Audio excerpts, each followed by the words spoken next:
রহমতুল্লাহ। আরবিতে বলে গেমাত আর বাংলাদেশে বলে বুলবুল, তার আজিনা, মানে আরবিতে বলে আজিনা, বাংলায় বলে খামির। তো খামির আটাটা চেনে রাখছিলাম, 1 ঘন্টা হয়েছে, মাশাআল্লাহ অনেক সুন্দর ফুলে গেছে। এখনই গুলগুলি বানাবো, আপনারা দেখতে থাকুন। আটাটা বাড়িয়ে দিলাম, দেখেন কি একটু হয়ে গেল। আর এখানে তেলটা গরম দিয়ে রাখছিলাম, তেল গরম হয়ে গেছে সুন্দর মাশাআল্লাহ। আর এখানে টিস্যু আর চামিচটা রাখছি। নাম নাম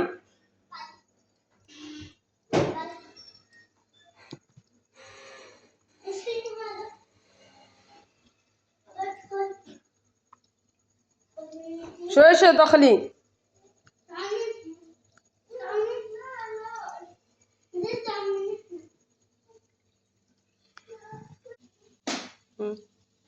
এখন জালটা বাড়িয়ে দিলাম, তাড়াতাড়ি লালটা হয়ে যায়। লাল হয়ে গেলে হয়ে গেছে,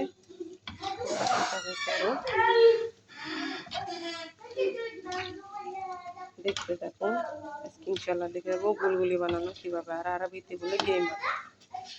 ওকে, যদি কারো শেখার জন্য আগ্রহ জাগে তাহলে চ্যানেলটা সাবস্ক্রাইব করবেন আর কমেন্ট বক্সে জানাবেন যে কার কিভাবে শিখতে হবে এটা। ওকে ইনশাল্লাহ। নাম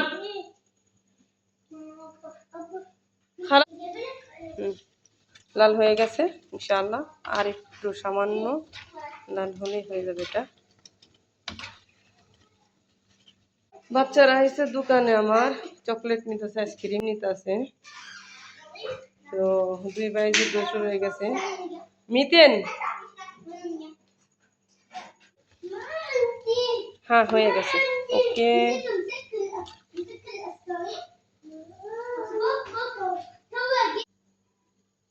লুডুসের টাকা, দোকানের টাকা এদিকে বিক্রি করতে হইতেছে, এদিকে এটাও সামাল দিতে হইতেছে। কোন দিকে যাব?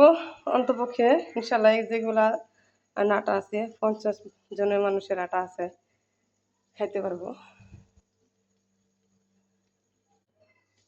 এখন আমি নিয়ে নিলাম আর একটা পাত্র, কারণ এগুলো সব শিরাতে মিক্স করতে হবে এই আর কি। তো আমি শিরাটা আগেই বানিয়ে রাখছিলাম, এখন দেবে ঢেলে। অনেকদিন হয়েছে, রমজান মাসে বানিয়ে রাখছিলাম, তো বানিয়ে রাখতে পারলে অনেকদিন যায়, বানিয়ে রাখি। আর দিয়ে দেবো নারকেল,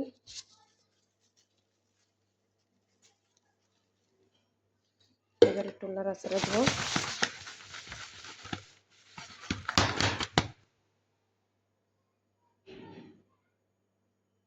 হয়ে গেছে। তো আজকে তো বাসায় মেহমান আসবে, এর জন্য এত কিছু বানানো। এদিকে গিয়ে গুলগুলি বানাইলাম, আর এদিকে চা বানায় রাখছি 2 ফ্লাক্স। এদিকে ভাত রান্না করতেছি 1 ডেকচি, কিন্তু পক্ষে চলে আসবে প্রায় 50 জনের মানুষের মতো। তো সবাই ভালো থাকবেন, সুস্থ থাকবেন, সবাই লাইক কমেন্ট শেয়ার করবেন ইনশাআল্লাহ। যদি কোনো কিছু জানার জন্য প্রয়োজন মনে করেন তাহলে কমেন্ট বক্সে জানাবেন।